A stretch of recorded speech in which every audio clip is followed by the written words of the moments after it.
guys! So ngayon, yung natira nating 7,300 for April 1 to 15, i-a-allot na natin ha.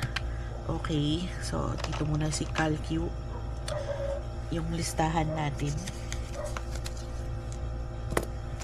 Alright, so yung isang ano natin is yung helpers. Tingnan natin if we have enough para sa sweldo. We will have price increase for our helper who will turn 1 year na. Yeah, so she deserves some raise. Pero mag-uusap pa yung ano. So 1, 5, 750. Oh, I have. So hindi ko na kailangan kumuha.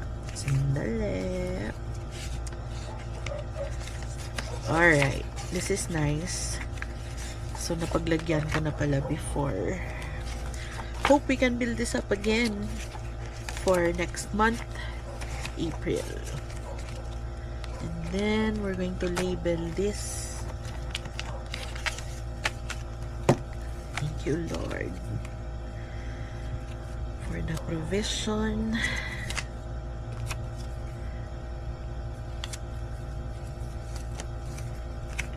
So, ito ay tapos yung grocery at market. Pa-fund na natin.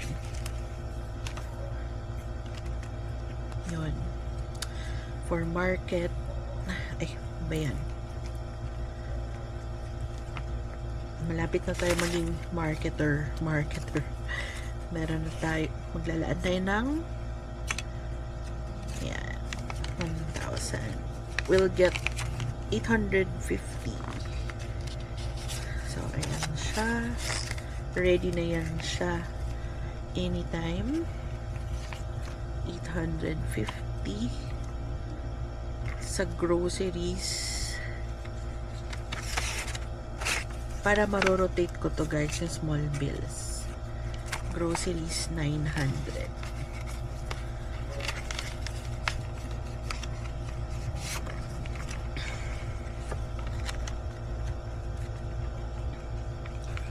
Ayan, share ko of the groceries. So, ina-expect ko baka ano pa. So, eat out meron pa. Okay? We'll check mamaya kung ano yung mga categories na medyo malapit na mag 1,000. Then, we'll round them off. So, yun lang muna. Bye!